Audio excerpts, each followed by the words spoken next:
나쁜 사람이라는 코너가 있습니다. 혹시 보셨습니까? 나쁜 사람, 나쁜 사람.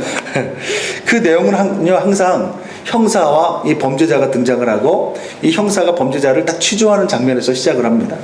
근데 그 내용이 참 재미가 있어요. 몇 주 전 제가 본 것을 토대로 이게 예를 들어서 설명을 해드리면 이런 식입니다. 한 사람이 빈집에 들어가서 무엇인가 죄송합니다. 무엇인가를 훔치다가 현장에서 잡혔어요. 그래서 당연히 현장에서 잡혔으니까 현행범으로 잡혀가지고 이제 경찰서로 오게 된 거죠. 그래서 이제 취조를 하는데 완전히 이 사람은 죄인이라고 낙인을 찍고는 이 형사가 아주 그냥 강하게, 세게, 거칠게 이렇게 취조를 합니다. 그런데 취조를 하면 할수록 점점 나오는 범인의 사정, 이 속사정이 신금을 울리는 거예요. 왜 빈집에 들어갔냐? 그랬더니 그 집이 사실은 아버지 사업 실패로 쫓겨난 집이고 아버지는 그때 그 충격으로 돌아가셨다라는 거예요. 그러면 이때 갑자기 막 형사가 막 옵니다. 없으면 막 이렇게 막 울기 시작하는 거예요. 그런데 이제 그러면 도대체 거기서 왜 그 물건을 훔쳐갖고 나왔느냐? 그러니까 하는 말이 아버지 기일이 다가오는데 어린 여동생이 그 집에 놓고 온 인형을 그 원래 자기 인형인데 그거 가지고 싶어 해서 그 집에 다시 들어가서 그 인형을 가지고 나왔다라는 거예요. 그러니까 막 형사들이 막 울며 불며 오히려 막 거칠게 취조하던 그 형사를 가리켜서 나쁜 사람 하면서 이게 풀어주자고 얘기를 합니다. 그러니까 범인의 입장이 밝혀지면 밝혀질수록 형사들이 엉엉 울면서 오히려 자기들의 죄를 자복하고 통회하는 역사가 일어나는 거죠. 그러니까 그게 이제 나쁜 사람이라는 코너예요. 여러분 안 보셨죠? 예, 오직 기도하고 말씀만 묵상하시느라고. 예. 그런데 이 코너를 여러분이 우리가 좀 조금만 비틀어서 생각해 보게 되면요, 단순히 웃음만 주는 것이 아니라 선과 악이라는 것이 입장에 따라서 달라질 수 있다라는 것을 보여주고 있어요. 남의 집 담장을 넘고 그곳에 있던 인형을 몰래 훔쳐갖고 나오는 것은 그것이 아무리 예전에 자기 동생 것이었다 하더라도 일단은 두고 나온 것이기 때문에 형사의 입장에서는 일단은 중요한 거는 주거지역 침입이고요. 그리고 물건을 몰래 가지고 나왔기 때문에 이 도둑입니다. 도둑질입니다. 그러니까 형사의 관점에서는 뭐예요? 엄연한 위법이고 악한 행동입니다. 그런데 인형을 들고 나온 남자의 입장에서 보게 되면 그것은 이유가 있는 행동이고 오히려 아버지 기일을 맞이해서 아빠를 보고 싶어하는 동생을 배려하는 선한 행동이 되는 거예요. 이 코너는 분명히 악한 행동으로 보이는데 보는 관점에 따라서 선악의 경계가 무너지고 오히려 자신들이 나쁜 사람이라는 이런 이 형사들이 나쁜 사람이라는 아이러니를 그대로 보여주고 있는 것입니다. 이 비슷한 류의 영화가 있어요. 혹시 여러분 신세계라는 영화 보셨습니까? 아이들이 이 영화를 보면 안 돼요. 이거 청소년 관람 불가예요. 동환이 안 봤지? 안 봤지? 아 그래 보면 안 돼. 너는 신세계 말고 뭐 디즈니 월드 뭐 이런 거 봐야 돼. 알았지? 미안해. 이름 아는 게 동환이밖에 없어. 내가 무슨 얘기하다가 얘기를 했죠 지금? 신세계. 그 신세계라는 영화를 보게 되면 우리는 항상 경찰이 좋은 편이고 선이고 항상 뭐라 그래요? 이 조폭들이 악이라고 생각을 하잖아요. 근데 어느새 그 영화를 빨려들어서 보다 보면 경찰이 악으로 느껴지고 조폭이 선으로 느껴져요.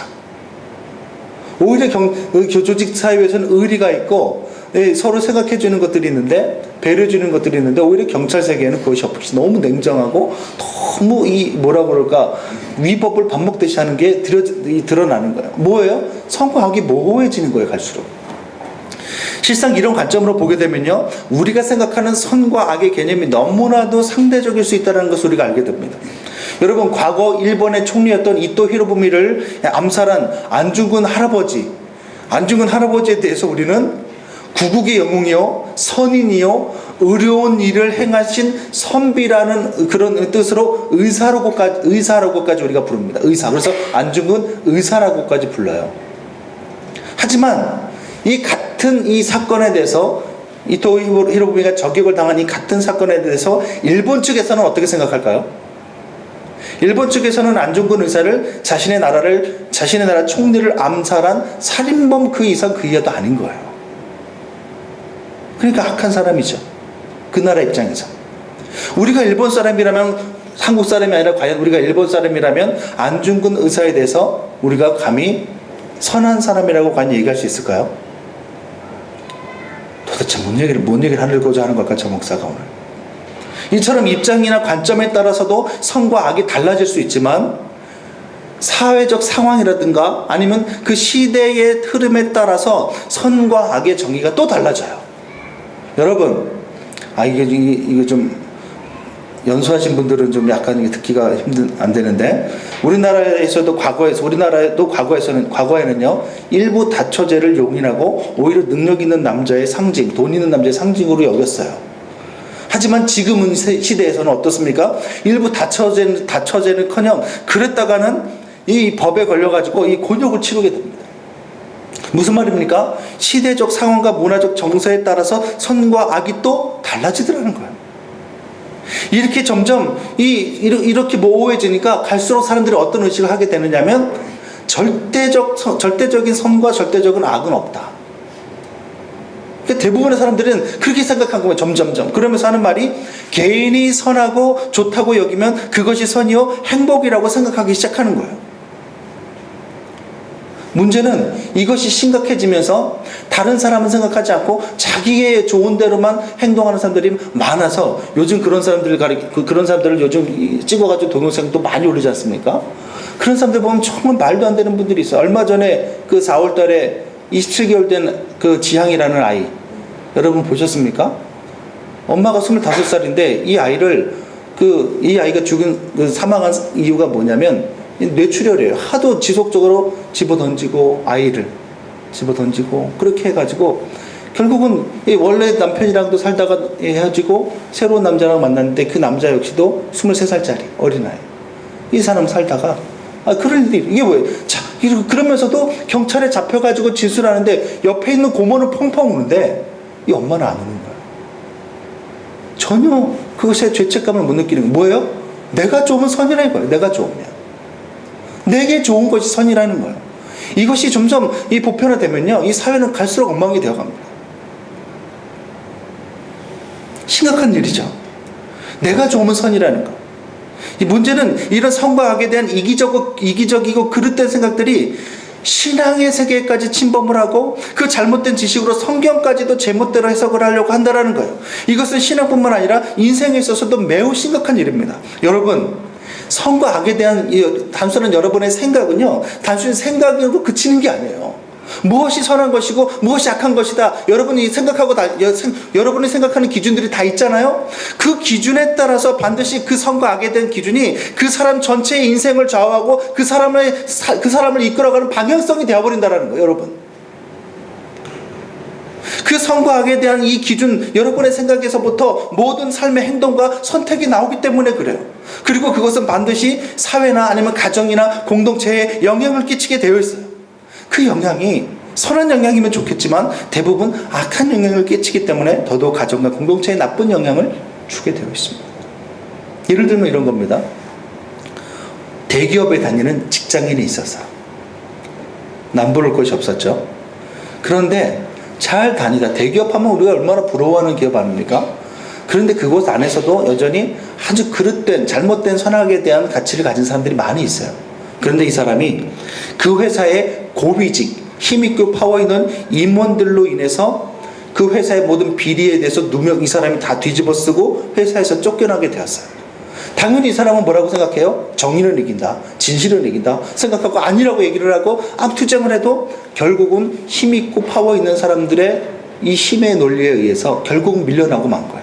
결국은 쫓겨나고 마는 거예요. 퇴직금 한 푼 받지 못하고 불명예, 이걸 뭐라고 그러죠? 명예퇴직이 아니라 불명예퇴직을 당한 거예요. 자기는 아무런 죄가 없어요. 아무런 거기에 연루되지도 않았는데 단순히 자기가 밉보했다는 이유로 모든 누명을 뒤집어 쓰고 자기가 아주 나쁜 사람으로 사람들에게 손가락질 받으면서 경찰에게 아니라고 했는데 경찰 역시도 이 고위직 임원들의 입막음의 돈을 받아서 이 사람들이 결국 이 사람이 너무나도 억울하게 쫓겨났습니다. 얼마나 그 속이 상하겠어요. 그런데 이때부터 이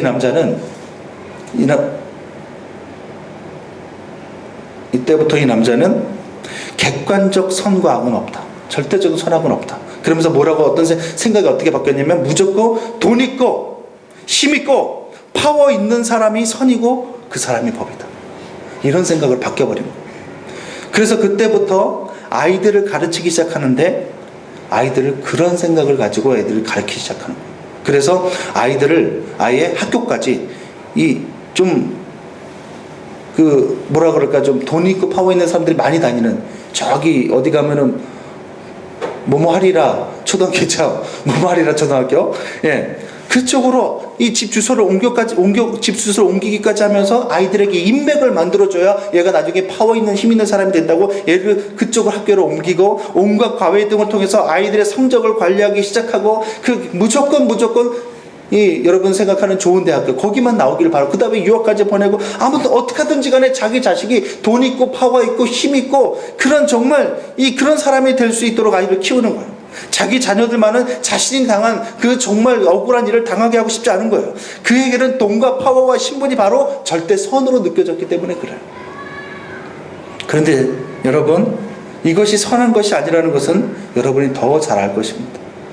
그 아이의 적성이나 그 아이가 좋아하는 것이나, 아니면 그 아이가 정말로 자기가 진짜 소질이 있는 것에는 관심이 없고, 어떻게 하든지 부모가 자기가 당한 수모 똑같이 당하지 않으려고 그렇게 해주는 것. 그리고 더 큰 문제는 뭐냐면, 우리나라의 정치와 이 사회가 이렇게까지 비윤리적이고 타락한 것은 우수한 대학 출신이 없어서가 아니라 정직한 인격을 가진 사람, 정말 하나님을 두려워할 줄 아는 사람이 없기 때문에 그렇다라는 것. 더 큰 문제는 그런 이기적인 선악에 대한 생각이 사회 전반적으로 지금 퍼져 있고, 심지어는 교회 안까지 들어와서는 교회의 신앙까지 오염시키고 타락시키고 있다는 것. 이처럼 선과 악에 대한 이 생각과 어떤 신념은요, 단순히 생각으로 그치는 것이 아니라 한 사람의 평생을 지배하는 행동의 동기가 되고요, 그리고 나아가서 그것은 그 사람의 가정과 사회와 공동체까지 영향을 끼치게 되어 있어요. 그래서 하나님은요, 왜 선과 악을 알게 하는 나무를 두셨느냐면, 첫 번째 사람들인 아담과 하와가 이 선과 악을 알게 하는 나무를 통해서 무엇이 선이고 무엇이 악인지를 분명히 알게 되기를 바라신 거예요. 선이 무엇인지 알아야 선을 향해서 달려가게 될 것이고, 선을 행하게 될 것이고, 그래야 선한 일에 최선을 다함으로 하나님의 기쁨이 될 것이고, 나아가서는 그렇게 선을 행할 때에 하나님께서 마련하신 영원한 생명과 풍성한 복락을 누릴 수 있기 때문에 그러는 거예요. 다시 말해서 하나님께서 선악과를 두시는 이유는 사람들이 걸려서 넘어뜨리려고 하는 것이 아니라, 선과 악을 분명히 알게 되어서 선한 일을 행함으로 하나님께로부터 오는 온갖 풍성한 복락을 누리게 하려는 것이 목적이에요. 멸망이 아니에요. 복락을 주시려는 거예요. 선과 악이 무엇인지 분명히 너희가 알아라. 그래서 선을 행해라. 그러면 하나님께서 이 선악과를 통해서 보여주신 선과 악은 무엇입니까? 우리 오늘 읽은 본문에서요, 보게 되면 뭐라고 나와 있어요? 우리 다시 한번 우리 17절 다시 한번 읽어볼까요? 시작. 선악을 알게 하는 나무의 열매는 먹지 말라. 내가 먹는 날에는 반드시 죽으리라 하시니라. 여기에 보게 되면 이 말씀에서 우리가 한 가지 사실을 알아낼 수 있는데, 그것은 하나님께서 에덴 동산이라는 곳에 여러 가지 나무들 가운데 이 나무, 특별히 하나님께서 따먹지 말라고 한 나무의 이름을 어떻게 지었다고요? 선악을 알게 하는 나무라고 지으셨다라는 거예요. 선악을 알게 하는 나무. 그렇다면 왜 이 나무 이름을 그렇게 지으셨습니까? 그 나무 열매 자체에 신비한 힘이 있어서 그것을 따먹는 순간 그 열매의 힘으로 인해 먹는 순간 또르릉 하고 선과 악을 알게 된다는 이런 뜻이 아니에요. 그게 바로 만약에 이 나무 자체의 열매 자체에 신기한 힘이 있다? 이렇게 받아들이면 그때부터 우리는 이단이 되는 겁니다. 바른 신학에서는 그것을 그렇게 말하지 않아요. 그럼 무엇입니까? 그 나무에 내려진 하나님의 말씀을 잘 들으면 선악을 알 수 있다는 것입니다. 뭐라고 말씀하셨냐면, 먹지 말아라. 먹는 날에 정령 죽는다. 무슨 말이에요? 하나님께서 말씀하시는 나무의 열매를 먹으면 정령 죽게 된다는 그 말씀을 듣고 그대로 믿고 따먹지 않는 것, 그것이 선이라는 거예요. 말씀 그대로 믿고 그냥 순종하는 것, 안 따먹는 것, 그게 선이고, 그 하나님의 말씀을 듣고도 하나님을 믿지 못하여 불순종하게 되는 것이 악이라는 거예요. 그리고 말씀을 듣고 지켜 선을 행하며 영생과 복락이요, 어기고 열매를 먹음으로 악을 행하게 되면 반드시 죽는다는 겁니다. 이것이 선악과 알게 하는 나무를 통해서 우리에게 보여주시는 선과 악의 정의예요. 이 선악에 대한 지식을 조금 더 세분해서 말하면 내적으로는 하나님을 사랑하고 신뢰하는 것이요, 그것이 외적으로 말씀대로 믿고 순종하는 것으로 나타나는 것이 절대적인 선이고, 반대로 악이라는 것은 내적으로는 하나님에 대해서 무관심하거나 아니면은 의심하거나 아니면 지극한 자기 사랑이 동기가 되어서 밖으로 외적으로 말씀을 무시하고 불순종하는 것으로 나타나는 것이 절대 악이라는 말이에요.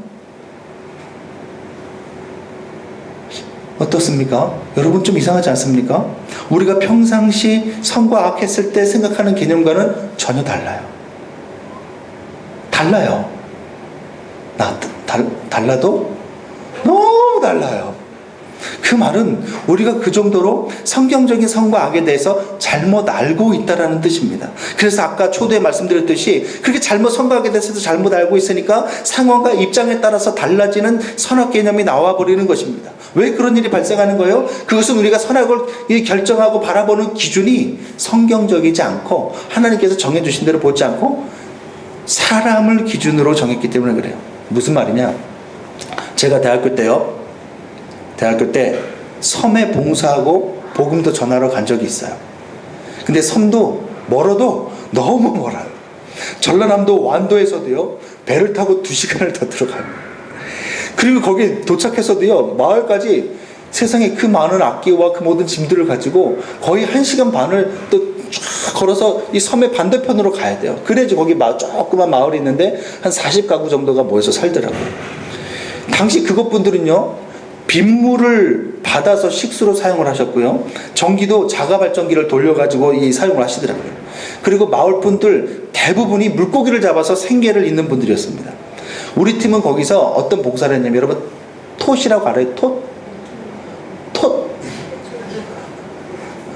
못 들어보셨죠? 톳이라고. 이게 사진을 준비했어야 되는데, 이 톳도 따드리고, 이 톳이 이게 안에서 톡톡 터지면서 이게 아주 맛있더라고요. 이 톳도 따드리고, 그리고 이 배 타고 물고기도 같이 잡아드리고, 뭐 잡는다고 해서 우리가 잡는 게 아니라 그냥 그물 같이 이게 끌어당겨드리고, 특히 새우잡이 제가 배를 타봤다는 거 아닙니까? 새벽에 나가서 새우를 딱 잡아가지고요, 저는 그때 처음 알았어요. 여러분 원래 새우가 빨간색이 아니더라고요. 여러분 알고 계셨어요? 원래 새우가 빨간색이 아니고 약간 검정색이더라고요. 막 파닥파닥 뛰는 거를 바닷물을 탁 떠가지고 뻐넣어 있잖아요. 바닷물을 떠가지고 바닷물을 끓여요. 거기다 금방 잡은 새우를 탁 집어넣고, 그 맛이, 지금 생각해도 그때 그 맛이 잊을 수가 없어요. 어찌됐든 제가 갑자기 요리 시간이 돼버렸는데, 대부분 그렇게 하면서 우리가 일도 도와드리고 복음을 전했습니다. 우리의 목적은 뭐예요? 복음 전하는 데 있었어요. 봉사도 막 열심히 하지만, 열심히 도와드리지만 복음 전하는 게 있어요. 그런데 대부분 할아버지 할머니들이 대부분이셨는데, 우리가 복음을 전하면요 굉장히 좋아하세요. 처음에는 이런 식으로 전하는 거죠. 할아버지 할머니 예수님 믿으세요? 그러면 물어봐요. 예수가 뭐다냐? 이렇게 물어봐요. 그러면 우리는요, 예수님은 이 세상을 만드신 창조주시고 하나님이세요. 그 하나님이 할아버지 할머니를 사랑하세요, 이렇게 말씀드리면, 제가 그때 아직도 기억이 나요. 되게 좋아하시면서 사랑 좋제 뒤져불구마이 딱 이렇게 얘기하는 거예요. 그래서 이게 그때 이제 저희 있던 자매 중에 하나가, 할아버지 뒤진다고요? 그게 전라도 사투리로 아주 좋다는 뜻이래요. 매우 좋다. 뒤져불구마이. 그러니까 되게 좋다는 말이에요. 그래서 우리가 계속 복음을 전하는 거죠. 하나님께서 할아버지를 사랑하세요 이렇게 하고, 그런데 우리는 다 죄를 범해서 구원받을 수 없는 그런 정말 죄인이 되었어요. 이 대목이 나오면요, 갑자기 할아버지 할머니들이 잘 듣다가 화를 내는 거예요. 엄마? 뭐라고라? 네가 시방 나보고 죄인이라고 말했는가? 그리 말하면 섭하지? 이렇게 얘기하는 거예요. 그러면서 화를 내시면서 그 할아버지 할머니들 하시는, 다 동일하게 하시는 말씀이, 자기는 평생 어떤 사람에게도 해를 끼친 적이 없고, 물고기 잡아가지고 자식들 다 공부시키고 시집장가 다 보낸 일밖에 없는데, 그러면서도 간간히 또 동네 마을에 어렵게 사는 할머니 할아버지들이 있으면 도우면서 살았는데, 자기가 무슨 죄가 있느냐는 거예요. 내가 무슨 죄인이냐는 거예요. 내가 뭘 그렇게 잘못해가지고 지옥에 떨어지느냐는 거예요. 여러분 생각은 어떻습니까? 우리도 아마 대부분 그렇게 생각할 거예요. 나는 지금 살면서 누구한테 해코지한 적 없어. 그 할아버지는요, 자신이 죄인이 아니라는 근거를 사람들에게 해코지하지 않은 것에서 찾았어요. 그죠? 그리고 다른 사람에게 도움이 되었었다. 그리고 우리도 대부분 선과 악을 사람과 사람 사이의 관계에서 이해합니다. 그래서 다른 사람에게 해를 끼치는 것은 악한 일이고 돕고 베푸는 것은 선한 일이라고 생각해요. 그리고 그렇게 이해하기 때문에 그런 개념들이 입장과 상황에 따라서 뒤바뀔 수 있는 거예요. 하지만 오늘 성경은 전혀 다르게 말합니다. 사람과 사람 사이의 수평적인 관계에서 선악이 결정되는 것이 아니라 하나님과 사람 사이의 수직적인 관계에서 절대적인 선악이 결정이 된다는 거예요. 그래서 성경에 수도 없이 등장하는 자신의 죄를 회개하는 고백들을 보게 되면 하나같이 이렇습니다. 시편 51편 4절에 보게 되면 내가 주께만 범죄하여 주의 목전에 악을 행한나이다. 그리고 이사야서 59장 12절에 우리의 허물이 주의 앞에 심히 많습니다. 이렇게 얘기하는 거예요. 항상 고백하는 것이 내가 사람에게 범죄했다, 사람을 해코지했다라는 것이 아니라 하나님께 범죄했다라는 거예요. 그리고 성경이 수없이 지적하는 죄는 하나님의 살아계심을 무시하고 하나님께서 말씀하신 대로 순종하지 않는 것을 죄악이라고 얘기합니다. 사람과 사람 사이에 죄를 짓는 그런 것들도 지적을 합니다만 그것은 하나님 살아계심을 무시해서 나오는 결과이지 그것을 죄라고 지적하지는 않아요. 어떤 분들은 아니 어떻게 그런 게 죄가 되냐, 아니 내가 하나님을 모를 수도 있는 거지 그게 왜 죄가 되냐 이렇게 물을 수도 있어요. 하지만 생각해 보십시오. 내가 낳은 자식이 아버지인 나를 몰라보고 무시하고 멸시하다 못해 사사건건 거역하고 덤빈다면 그것은 자식으로서 악한 겁니다. 우리 딸 예나가 사사건건 아버지한테 아빠가 뭐라고 물어봐도 대답을 해도 무시하고 멸시하고 나중엔 아빠한테 폭언을 뽑고 아빠 같은 사람 없었으면 좋겠다고 얘기하고 만약에 그런다면 이것이 제 가슴이 아유 행복해라, 아유 우리 딸 기특하다, 어디서 그런 말을 배우니 이렇게 제가 얘기하겠어요? 하물며 사람도 그러한데 하나님은요 사람의 아버지 정도가 아닙니다. 온 우주보다 크신 분이고 창조주요 하다못해 시간까지도 창조하셔서 시간 위에 계신 분이 하나님이세요. 우리가 사는 지구조차도요 하나님 앞에서는 성경에 보게 되면 떠다니는 먼지에 불과하다고 했습니다. 지구조차도 하나님 앞에서는 눈에 잘 보이지도 않는 먼지에 불과하다면 도대체 그 안에 살고 있는 우리는 얼마나 하나님 앞에서 작고 미미한 존재라는 말이에요. 그렇게 미생물 같은 우리가 창조주 하나님을 무시하고 멸시하고 심지어는 적대하기까지 하면서 그 인생이 온전하길 바란다면 그것이야말로 무지와 악함에서 나오는 뻔뻔함이요 그게 바로 죄악이에요. 그것은 마치 사자에게 덤비는 병아리 꼴이요 사람에게 덤비는 하루살이와 같습니다. 얼마 전 제가 집에서 설교를 준비하는데 저희 집이 9층이거든요. 세상에 근데 분명히 모기망이 있어요. 모기망이 있는데 벌레 망이 있는데 그 망 사이로 하루살이가 뚫고 나오더라고요. 하루살이가. 여러분 하루살이가 얼마나 살까요? 이틀 살아요? 하루살이니까 하루살이 아니에요? 우리는 80살이, 걔는 하루살이, 80년살이. 그래서 자꾸 제가 그냥 준비하는데 이게 한두 마리가 아니라 계속 여러 마리가 제 앞에서 막 웽 소리는 안 나지만 자꾸 왔다 갔다 하면서 막 여기 붙고 막 그러면 얼마나 이게 그래요. 그래서 제가 막 붙고 막 그래도 이게 잘못 건드리면 어떻게 돼요? 그냥 이 흔적도 없이 사라지잖아요. 제가 너무 불쌍해서 살려줬어요. 어차피 하루밖에 못 사는 거. 괜히 내가 또 이게 생물 단축시키면 이거 죄지. 나중에는 이게 자꾸 제 얼굴 앞에서 나와서 웽웽 그러면서 말씀 준비하는데 이게 자꾸 이렇게 되는 거예요. 어떻게 했을까요? 당연히 죽음을 하사했습니다. 사실 처음에는 죽일 생각은 없었어요. 그냥 손으로 이렇게 이렇게 그냥 손으로 이렇게 탁 낚아챘는데 사실 처음에는 잡을 생각도 없었고 죽일 생각도 없었어요. 근데 파리보다도 느리더라고요. 되게 느려요. 그냥 잡혔는데 잡혔다는 느낌조차 없어요. 잡혔다는 느낌조차 들지 않았는데 손을 펴보니까 혀를 탁 내밀고 이렇게 소천하셨더라고요. 아니, 혀를 내밀지는 않았고 혀 없어요. 아무튼 그냥 진이겨져서 없어져 버리더라고요. 정말 제가 그때 느꼈던 게 야 진짜 약하구나 하루살이가. 그냥 살짝 이렇게 탁 쳤는데 그냥 터져서 죽어요. 그냥 이처럼 하루살이와 같은 우리가 창조주요 하나님, 우리 삶의 참 주인이신 하나님을 몰라보고 무시하고 멸시하고 거역하며 살아간다면 이것이 하나님 앞에 얼마나 큰 반역이고 죄악이냐는 거야.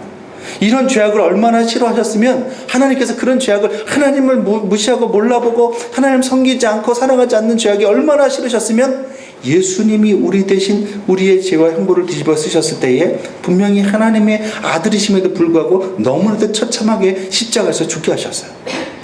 이처럼 하나님을 사랑하지 않고 의심하며 말씀에 불순종하는 것이 하나님이 그토록 싫어하고 증오하는 악이요 죄의 본질인 것입니다. 하나님은 아담과 하와가 이것을 깨닫기를 바라신 거예요. 하나님이 기뻐하시는 선이 무엇이며 하나님을 근심하게 하는 악의 실체가 무엇인지를 깨닫고 바로 알고 선을 행하길 바라시는 거예요. 선을 선택하길 바라시는 거예요. 그래서 영원한 복락을 누리고 하나님께서 주시는 모든 행복한 것들을 다 누릴 수 있기를 바라신 겁니다. 그래서 선악을 알게 하는 나무를 두신 거예요.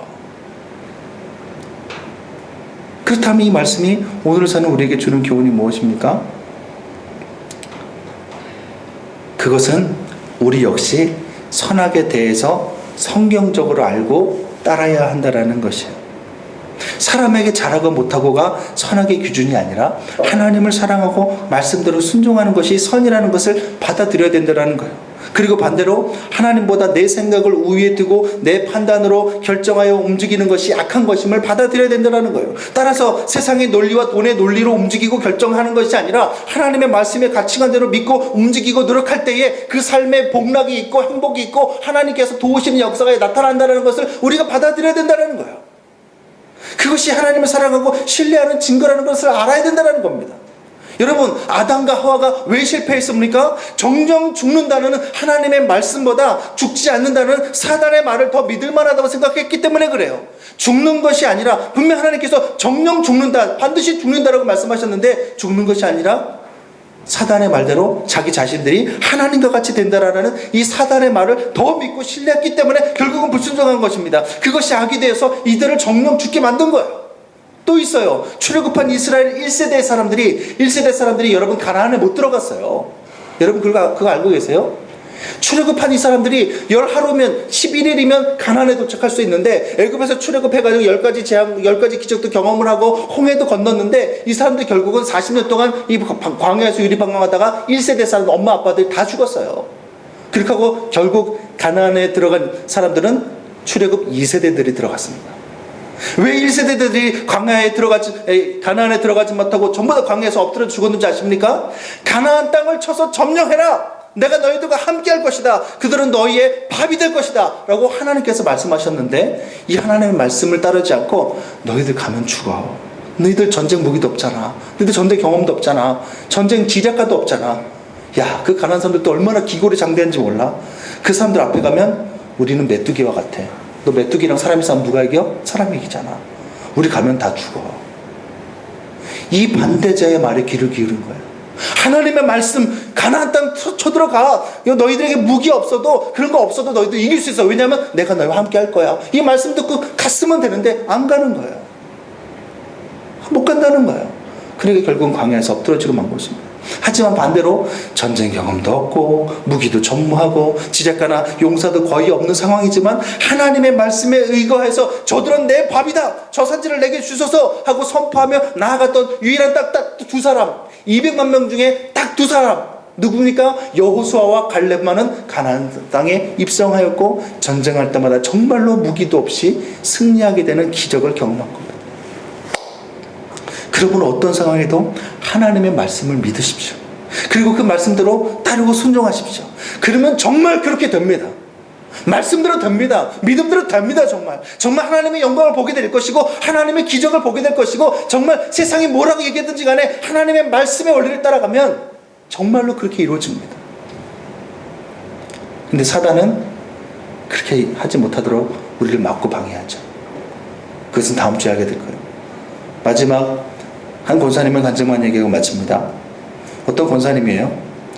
딸 하나, 일남이는데 딸 하나가 있는데 권사님은 그 딸을 꼭 의사로 키워서 힘들고 어려운 사람들에게 육신의 치료뿐만 아니라 복음도 전해서 영혼의 치료까지 해주는 사명을 감당해 주길 바랬다고 합니다. 그래서 늘 그렇게 해서 그렇게도 어려서부터 이 공부를 노래를 하고 의대를 노래를 불렀대요. 어려서부터. 너는 반드시 의대를 가야 돼. 무슨 의대든지 간에 넌 의대를 가야 돼. 의대 가서 넌 정말 이 힘들고 어려운 사람들을 고쳐주고 그 사람들 60분만 아니라 영혼까지 고쳐주는 그런 의사가 되어야 돼. 그렇게 노래를 불렀는데 놀랍게도 이 딸이요. 고등학교 가더니 문과를 선택했어요. 문과를 선택하면 의대 갈 수 있어요? 전 잘 몰라요. 아무튼 문과를 선택했대요. 그러더니 기어코 국어국문학과를 가는 거예요. 부모님의 이 어머님의 마음이 얼마나 기쁘겠어요, 그죠? 안 기쁘죠. 이 딸과 그냥 얼마나 싸웠는지 모르는데 싸우다 지쳐버린 지쳐버린 권사님은 결국은 하나님 앞에서 어느 날 딸이 이제 국문학과 다니게 되니까 너무 실망이 돼요. 수십 년 동안을 딸을 오로지 의대 하면서 키웠는데 이 딸이 국어국문학과를 가버리니까 결국은 자식이 이기는 부모는 없더라고요. 나는 이겨야지. 아무튼 딸과 싸우다 지쳐버린 권사님이요 하나님 앞에 엎드려 울면서 기도했대요. 하나님, 이게 뭡니까? 이게 뭡니까? 제가 다른 거 원한 것도 아니고 내 딸이 정말 의대 가서 정말 육신의 질병뿐만 아니라 영혼의 질병까지 고쳐주는 그런 의사가 되길 바랐는데 이게 뭡니까 도대체 하나님? 그런데 그때 불현듯 떠오르는 생각이 성경에 나오는 모든 인물들이 하나같이 하나님의 인도를 받았지 자기들의 계획대로 살지 못했다는 것을 기억하게 되는 거예요. 그렇게 성경을 읽으면서도 기도하는데 그 순간에 그 생각이 나더라는 거예요. 항상 하나님께서 인도하시는구나 우리 앞날은. 하나님께서 그러면서 동시에 사형리의 그 제1원리 있잖아요. 하나님은 우리를 사랑하시며 우리를 향한 놀라운 계획을 가지고 있어. 그렇지, 하나님께서 우리 발걸음을 인도하시지. 그러면서 마음속에 이런 마음이 들더라는 거예요. 권사님은 자신을 구원해 주시고 지금까지 인도하신 그 하나님이 자신의 딸의 삶도 인도하시고 반드시 하나님 뜻이 있으셔서 하나님 뜻대로 이끌어 가실 것이다. 그렇게 생각하고 이제 하나님께 맡기기로 했답니다. 그래, 딸이 국문학교를 간 것도 다 하나님의 계획 안에 있을 거야. 믿고 맡기기로 한 거예요. 그런데 동시에 또 어떤 성경 말씀이 생각나면 빌립보서 2장 13절에 너희 안에서 행하시는 이는 하나님이시니 자기의 기쁘신 뜻을 위하여 너희에게 소원을 두고 행하게 하시나니 라는 구절이 생각나면서 자기가 수십 년 동안 마음속에 이 소원을 품고 자식이 내 딸이 그래도 의대 가서 그런 삶을 살기를 그런 마음을 주셨다면 이거 뭔가 또 하나님께서 내 딸이 비록 국어국문학과를 갔지만 뭔가 하나님의 또 섭리가 있지 않을까 하고 하나님의 말씀을 믿고 끝까지 신뢰하기를 선택했다라는 겁니다. 그런데 어떤 일이 일어났냐면 그렇게 포기하고 하나님께 맡기고 정말 말씀대로 이루어지길 바랬는데 하나님께서 인도해 주시길 바랬는데 얼마 지나지 않아서 대학을 졸업을 하고 그리고 이제 뭐 국어국문학교 나와서 이제 선생님 하려고 이제 준비하고 있다가 하는 과정에서 어떤 한 남자를 만나서 이 남자가 어떤 남자인지도 모르고 만나고 사귀다가 나중에 결혼하게 됐는데 그 남자가 그 사위가 의사였던 거야. 그리고 더 놀라운 것은 그 의사 사위가 얼마나 신앙이 좋은지 그리고 더 이 권사님이 막 더 닭살이 돋는다면서 얘기하는 게 자기가 그토록 수십 년 동안 기도했던 그 모든 정말 그 여러 가지 구체적으로 기도하셨대요.